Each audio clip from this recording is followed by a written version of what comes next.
Hi friends, என்னோடய பழைய fridge கொடுத்துட்டு புது ஃப்ரிட்ஜை வாங்கியிருக்கேன்.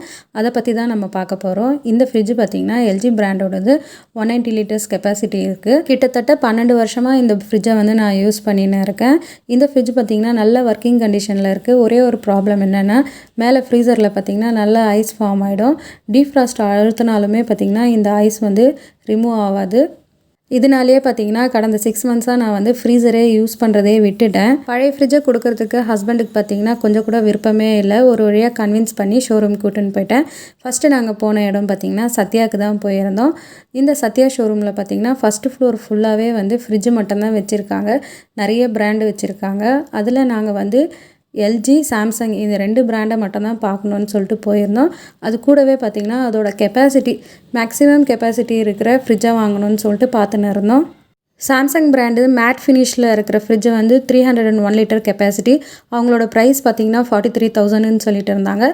இன்னொரு ஃப்ரிட்ஜு பார்த்திங்கன்னா 360 லிட்டர்ஸ் கெப்பாசிட்டி இருக்கிற ஃப்ரிட்ஜு, அதோட ப்ரைஸ் பார்த்திங்கன்னா 49,000ன்னு சொன்னாங்க. சரி, எங்களுக்கு ரேட்டு செட் ஆகலை, வேறு கடை போய் விசாரித்து பார்ப்போம்னு சொல்லிட்டு சத்யாலேருந்து நாங்கள் மூவ் ஆகிட்டோம். அப்புறமா எங்ககிட்ட ஃப்ளோர் மேனேஜர் வந்து எங்களை கன்வின்ஸ் பண்ணாங்க. 300 லிட்டர் இருக்கிற ஃப்ரிட்ஜை வந்து 38,000க்கு தரேன்னு சொன்னாங்க. அதே மாதிரி 360 லிட்டர் இருக்கிற ஃப்ரிட்ஜுக்கு வந்து பார்த்திங்கன்னா 40,000க்கு கொடுக்குறேன்னு சொன்னாங்க. இருந்தாலுமே நாங்கள் வந்து அந்த ஷோரூம்லேருந்து வெளியே வந்துட்டோம். இன்னும் 2 ஷோரூம் பார்த்துட்டு ப்ரைஸ் எல்லாம் செக் பண்ணிவிட்டு அதுக்கப்புறமா வரோன்னு சொல்லிட்டு கிளம்பி வந்துட்டோம். நெக்ஸ்ட்டு நாங்கள் போன இடம் பார்த்திங்கன்னா டார்லிங் ஷோரூமுக்கு தான் போயிருந்தோம். டார்லிங் பார்த்திங்கன்னா எங்கள் ஊரில் இப்போ தான் ஓப்பன் பண்ணியிருக்காங்க. பேஸ்மெண்ட் ஃபுல்லாகவே பார்த்திங்கன்னா வாஷிங் மிஷினுக்கும் ஃப்ரிட்ஜுக்கே ஒதுக்கி இருக்காங்க. இங்கேயுமே பார்த்திங்கன்னா நிறைய பிராண்ட்ஸ் இருந்தது. ஆல்ரெடி நாங்கள் சாம்சங்கை ஃப்ரீஸ் பண்ணதால் அதே சாம்சங் ஃப்ரிட்ஜு இங்கே என்ன ரேட்டுக்கு போகுதுன்ட்டு செக் பண்ணி பார்த்தோம். இங்கேயுமே பார்த்திங்கன்னா ஒரு 1000 ரூபாய் கூட குறைய தான் இருந்தது. சரி, இங்கேருந்தோம் நாங்கள் கிளம்பிட்டோம். இங்கேயுமே பார்த்திங்கன்னா எங்களுக்கு பட்ஜெட்டுக்கு செட் ஆகலை. டார்லிங் ஷோரூம் நாங்கள் விசிட் பண்ணதுக்கே அவங்க வந்து கிறிஸ்மஸ் நியூ இயர் ஆஃபருக்கு ஒரு ஸ்வீட்டும் கேலண்டரும் கொடுத்து அமிச்சாங்க. நெக்ஸ்ட்டு நாங்கள் பார்த்திங்கன்னா பூர்விகா அப்ளையன்ஸுக்கு வந்துட்டோம். இங்கே பூர்விகா அப்ளையன்ஸில் பார்த்திங்கன்னா மற்ற ஷோரூம் கம்பேர் பண்ணுறப்போ ஓரளவுக்கு ரீசெண்டாக இருக்கிற பிராண்டு மட்டும்தான் இங்கே வச்சுருந்தாங்க. ஒன்றா நாங்கள் பார்த்துக்கிட்டே வந்தோம். அது கூடவே பார்த்திங்கன்னா ஃப்ளோர் மேனேஜரும் சேல்ஸ் பர்சனும் வந்து எங்களுக்கு ஒரு ஃப்ரிட்ஜோட கெப்பாசிட்டி, ஸ்பெஷல் ஃபீச்சர்ஸ், அதுக்கப்புறமா அதோட price, EMI options, credit card options அதெல்லாமே வந்து எக்ஸ்பிளைன் பண்ணிட்டு இருந்தாங்க. கிரெடிட் கார்டே நாங்கள் யூஸ் பண்ண போகிறதில்ல, ஹேண்ட் கேஷ் தான் கொடுத்து வாங்க போகிறோன்னு சொன்னாலே நம்மளை வந்து விசித்திரமாக பார்க்குறாங்க. இல்லைனா இஎம்ஐ ஆப்ஷன் எடுத்துக்க சொல்கிறாங்க. எங்களுக்கு இஎம்ஐ ஆப்ஷனும் வேணாம், டேரெக்டாக எங்களுக்கு ப்ராடக்ட் கொடுத்துட சொல்லி நாங்கள் கேட்டுட்டு இருந்தோம். எங்கள் பட்ஜெட்டுக்குள்ளே வர மாதிரி மேக்ஸிமம் ப்ரைஸை வந்து எங்களுக்கு கம்மி பண்ணி கொடுக்க சொல்லி கேட்டுட்டு இருந்தோம். ஃபைனலாக நாங்கள் பார்த்திங்கன்னா வேர்ல்பூல் இருக்கிற ஃப்ரிட்ஜை தான் பார்த்துட்டு இருந்தோம். இதோட கெப்பாசிட்டி பார்த்திங்கன்னா 301 லிட்டர் கெப்பாசிட்டி. ஒரு வழியாக எங்கள் பட்ஜெட்டுக்குள்ளே வந்ததால் நாங்கள் அமௌண்ட்டை செட்டில் பண்ணிவிட்டு ஃப்ரிட்ஜை வந்து ஃப்ரீஸ் பண்ணிவிட்டு வந்துட்டோம். நாங்கள் வாங்கின ஃப்ரிட்ஜு பார்த்திங்கன்னா வேர்ல்பூல் பிராண்டோடது 6 சென்ஸ் இருக்கிற இன்டெலிஃப்ரெஷ் ப்ரோ, அதாவது 2023ோட ஃப்ரெஷ் பேட்சுங்க இது. இதோட கெப்பாசிட்டி பார்த்திங்கன்னா 301 லிட்டர் கெப்பாசிட்டிங்க. அமௌண்ட் பார்த்திங்கன்னா ஷோரூமில் வந்து ஃப்ரிட்ஜுக்கு மேலே வந்து ஸ்டிக்கர் ஒட்டி இருந்தாங்க. 35,000ன்னு ப்ளேஸ் பண்ணியிருந்தாங்க. இவங்க வந்து எங்களுக்கு கிட்டத்தட்ட 32,000 வரையும் குறைச்சாங்க. அது கூடவே பார்த்திங்கன்னா பழைய ஃப்ரிட்ஜை வந்து 1000 ருபீஸ்க்கு வந்து ஸ்க்ராப் வேல்யூ ரேஞ்சுக்கு எடுத்துட்டாங்க. மொத்தமாக நாங்கள் வந்து 31,000 பே பண்ணி வாங்கிட்டு வந்துட்டோம். டெலிவரி சார்ஜஸும் ஃப்ரீன்னு சொல்லியிருந்தாங்க. ஒரு 2 o'clock நாங்கள் புக் பண்ணியிருந்தோம். நைட்டு 7 o'clock வந்துடுச்சு. வந்ததுக்கப்புறமா வந்து சேல்ஸ் பர்சன்ஸ் என்ன சொன்னாங்கன்னா, ஃப்ரிட்ஜு நீங்கள் அன்பாக்ஸ் பண்ணக்கூடாது, நாங்களே தான் வந்து டெக்னீஷியன்ஸ் அனுப்புவோம், டெக்னீஷியன்ஸ் தான் வந்து அன்பாக்ஸ் பண்ணணும், இல்லைனா உங்களுக்கு வாரண்ட்டி கவரேஜ் வராதுன்னு சொல்லிட்டாங்க. அதனால் நாங்கள் அன்பாக்ஸ் பண்ணாமலே வச்சுருந்தோம். நெக்ஸ்ட் டே ஈவினிங் 4 o'clock போல் வேர்ல்பூலோட டெக்னீஷியன்ஸ் இருந்தாங்க. வந்து அன்பாக்ஸ் பண்ணிவிட்டு ஃப்ரிட்ஜில் இருக்கிற தெர்மாகோல்ஸு, ஸ்டிக்கர்ஸ் எல்லாத்தையும் ரிமூவ் பண்ணிட்டாங்க. ரிமூவ் பண்ணிவிட்டு மேனுவலில் இருக்கிற மாதிரி இதை எப்படி யூஸ் பண்ணணுன்ட்டு எக்ஸ்பிளைன் பண்ணிவிட்டு வாரண்ட்டியை வந்து அப்டேட் பண்ணிவிட்டு போயிட்டாங்க. இந்த ஃப்ரிட்ஜுக்கு பார்த்திங்கன்னா 1 year வாரண்ட்டின்னு சொல்லியிருக்காங்க. கம்ப்ரஸருக்கு பார்த்திங்கன்னா 10 years வாரண்ட்டின்னு சொல்லியிருக்காங்க. ஒரு வழியாக இந்த ஃப்ரிட்ஜை வந்து அதோட இடத்துலையே நாங்கள் ப்ளேஸ் பண்ணிட்டோம். இப்போ டெக்னீஷியன் வந்து இதை எப்படி யூஸ் பண்ணுறதுன்ட்டு எக்ஸ்பிளைன் பண்ணிட்டு இருந்தாங்க. பவர் சேவிங் கைடில் பார்த்திங்கன்னா 2 stars தான் இருக்குது. 283 யூனிட்ஸ் பர் இயருக்கு யூஸ் ஆகுன்ற மாதிரி இங்கே போட்டிருக்காங்க. அது கூடவே பார்த்திங்கன்னா ப்ராடக்ட் டீட்டெயில்ஸ் எல்லாமே இங்கே பாக்ஸில் போட்டிருக்காங்க, பார்த்துக்கோங்க. வாங்க இதை எப்படி யூஸ் பண்ணுறதுன்னு சொல்கிறேன். இந்த பட்டன் இருக்குது பார்த்திங்களா, இதை வந்து 2 செகண்ட்ஸுக்கு நம்ம அழுத்தினாக்கா இங்கே கொடுத்துருக்குற ஆப்ஷன்ஸ் வந்து சேஞ்ச் ஆகும். ஃபஸ்ட்டு கொடுத்துருக்குற ஆப்ஷன் வந்து ஆல் சீசனில் பார்த்திங்கன்னா நம்ம இந்த ஃப்ரிட்ஜ் வந்து எல்லா சீசன்லேயும் யூஸ் பண்ணிக்கலான்ற மாதிரி சொன்னாங்க. நெக்ஸ்ட்டு பார்த்திங்கன்னா கிராசரி டே ஆப்ஷன் செலக்ட் பண்ணுறப்போ நமக்கு எக்ஸ்ட்ரா ஸ்பேஸ் ஃப்ரீசர் செக்ஷனில் கிடைக்கும். இதனால் நம்ம வந்து ஃப்ரூட்ஸ் வெஜிடபிள்ஸ் எல்லாமே வந்து நம்ம அங்கே யூஸ் பண்ணிக்கலான்ற மாதிரி சொல்லியிருக்காங்க. நெக்ஸ்ட்டு ஆப்ஷன் பார்த்திங்கன்னா பீவரேஜஸ். இதில் வந்து உங்களோட ப்ரீவரேஜஸ் எல்லாம், அதாவது கூல்ட்ரிங்க்ஸ் எல்லாமே நம்ம வந்து மேலே ஃப்ரீசரில் வச்சுக்கலாம். ஃப்ரீசரில் வைக்கிறதால வெறும் சில்லுன்னு தான் ஆகும், ஃப்ரோஸ் ஆகாதுன்ற மாதிரி சொல்லியிருக்காங்க. நெக்ஸ்ட் ஆப்ஷன் பார்த்திங்கன்னா டீப் ஃப்ரீஸ். இந்த ஆப்ஷனில் வந்து நம்ம ஃப்ரோசன் ஃபுட்ஸ் எல்லாம் வந்து லாங் டைமுக்கு ஃப்ரீஸ் பண்ணி வச்சுக்கலான்ற மாதிரி சொல்லியிருக்காங்க. நெக்ஸ்ட் ஆப்ஷன் பார்த்திங்கன்னா எனர்ஜி சேவர். இதில் பார்த்திங்கன்னா நம்ம பவர் சேவ் பண்ணலான்ற மாதிரி சொல்லியிருக்காங்க. அதாவது ஃப்ரிட்ஜில் வந்து கம்மியான பொருட்கள் இருக்கிறப்போ நம்ம இந்த எனர்ஜி சேவர் ஆப்ஷன் யூஸ் பண்ணிக்கலாம். நெக்ஸ்ட் ஆப்ஷன் பார்த்திங்கன்னா ஃபாஸ்ட் ஐஸ். இந்த ஆப்ஷனில் வந்து நமக்கு ஐஸ் வந்து குயிக்காக கிடைக்குன்ற மாதிரி சொல்லியிருக்காங்க. நெக்ஸ்ட் ஆப்ஷன் பார்த்திங்கன்னா பார்ட்டி. அதாவது ஃப்ரிட்ஜ் செக்ஷன் அதுக்கப்புறம் ஃப்ரீசர் செக்ஷன் 2 செக்ஷன்லேயும் நம்ம வந்து கூல்ட்ரிங்க்ஸ் ப்ளேஸ் பண்ணிவிட்டு யூஸ் பண்ணிக்கலான்ற மாதிரி சொல்லியிருக்காங்க. இப்போ வீட்டில் ஏதாவது பார்ட்டி இருந்ததுன்னா இந்த பார்ட்டி மோட் யூஸ் பண்ணுறப்போ நம்ம வச்ச கூல்ட்ரிங்க்ஸ் வந்து நல்லா சில்லுன்னு கிடைக்குன்ற மாதிரி சொல்லியிருக்காங்க. நெக்ஸ்ட்டு பார்த்திங்கன்னா வெக்கேஷன் மோட். இந்த வெக்கேஷன் மோடில் நம்ம எங்கன்னா வெளியூர் போகிறதா இருந்தாக்கா வெக்கேஷன் மோடை செலக்ட் பண்ணிட்டோன்னா கீழே இருக்கிற ஃப்ரிட்ஜ் செக்ஷன் ஆஃப் ஆகிடும். 27 மினிட்ஸ்லேயே ஆஃப் ஆகி மேலே இருக்கிற ஃப்ரீசர் மட்டும் நமக்கு ஃப்ரிட்ஜ் மாதிரி ஒர்க் ஆகுன்ற மாதிரி சொல்லியிருக்காங்க. நெக்ஸ்ட் மோடு பார்த்திங்கன்னா ஷெஃப் மோடு. இந்த ஷெஃப் மோடில் மீன், சிக்கனு, மட்டன் இந்த மாதிரி ஐட்டம் எல்லாம் நம்ம வந்து நல்லா மசாலா தடவி மேரினேட் பண்ணி ஃப்ரீசரில் வைக்கிறப்போ அது வந்து சீக்கிரமாக நமக்கு ஃப்ரீஸ் ஆகாது. சமைக்கிற வரைக்குமே நம்ம அப்படியே எடுத்து வச்சு சமைக்கலான்ற மாதிரி சொல்லியிருக்காங்க. நெக்ஸ்ட் ஆப்ஷன் பார்த்திங்கன்னா மினி ஃப்ரிட்ஜ்.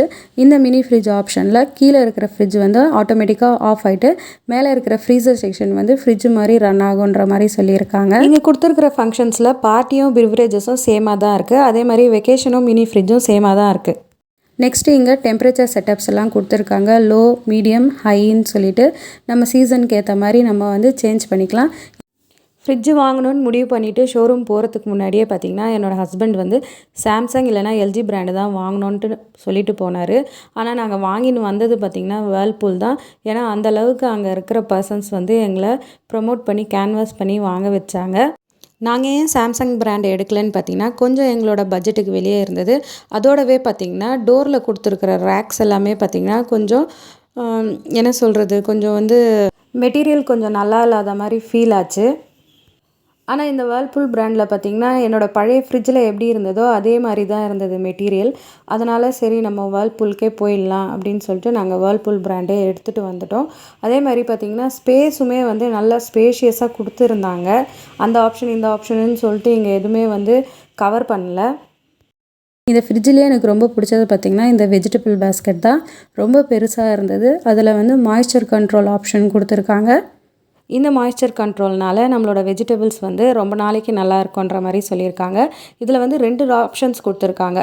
அதாவது வெஜிடபிள்ஸ் வச்சாக்கா நம்ம அந்த சிங்கிள் ட்ராப் மாதிரி இருக்குது பார்த்திங்களா, அதை வந்து லெஃப்ட் சைடில் தள்ளி வச்சிடணும்.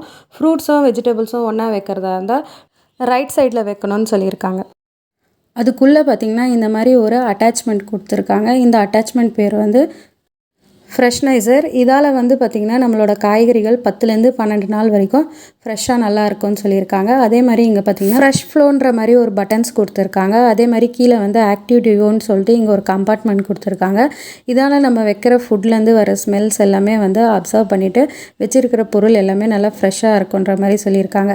அதே மாதிரி மேலே பார்த்திங்கன்னா ஒரு ரேக் மாதிரி கொடுத்துருக்காங்க. அது புல் அவுட் ரேக் மாதிரி இருக்குது. அங்கே எவ்ரிடே ஃப்ரெஷ்ஷுன்னு சொல்லிட்டு பால், அதே மாதிரி தயிர், சீஸு, பன்னீர் இந்த மாதிரி ஐட்டம்ஸ்லாம் வைக்கலான்னு சொல்லிட்டு கொடுத்துருக்காங்க.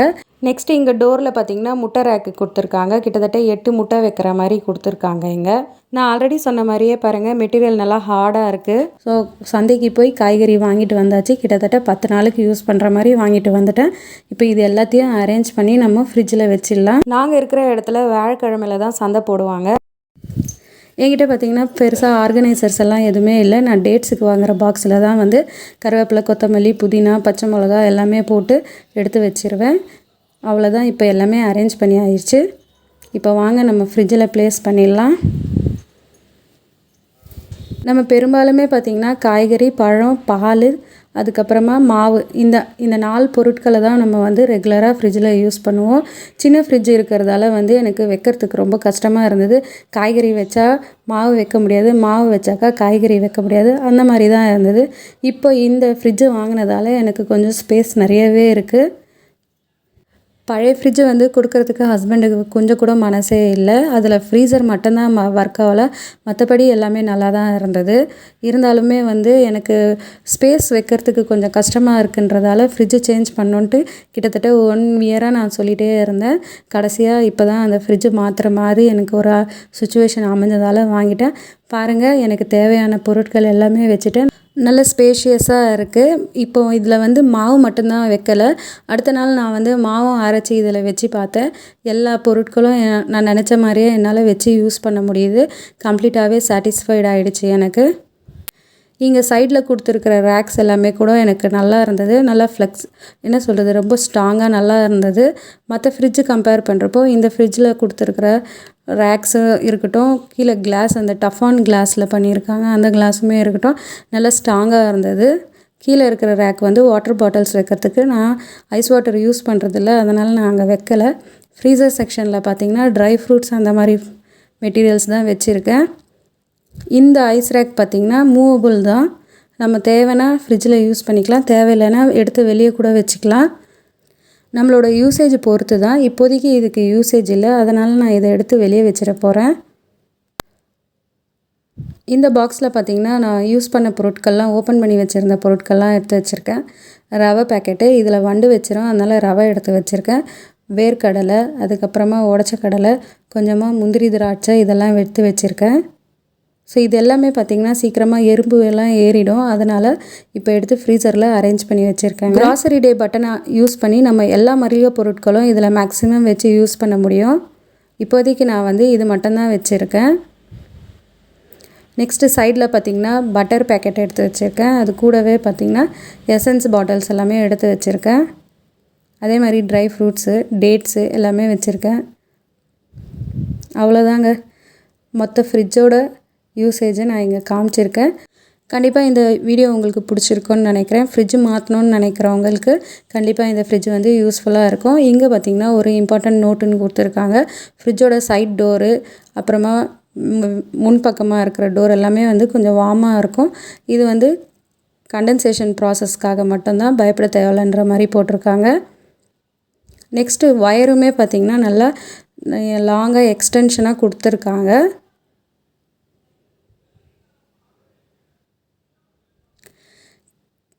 இங்கே கீழே ஸ்டாண்டு பார்த்திங்கன்னா நாங்கள் பழைய ஃப்ரிட்ஜோட ஸ்டாண்டே தான் யூஸ் பண்ணியிருக்கோம். புது ஸ்டாண்டு பார்த்திங்கன்னா 2500 ரூபான்னு சொல்லியிருந்தாங்க, அதனால் நாங்கள் பழைய ஸ்டாண்டே யூஸ் பண்ணிக்கிட்டோம். கண்டிப்பாக இந்த வீடியோ உங்களுக்கு யூஸ்ஃபுல்லாக இருக்கும்னு நினைக்கிறேன். தேங்க்யூ.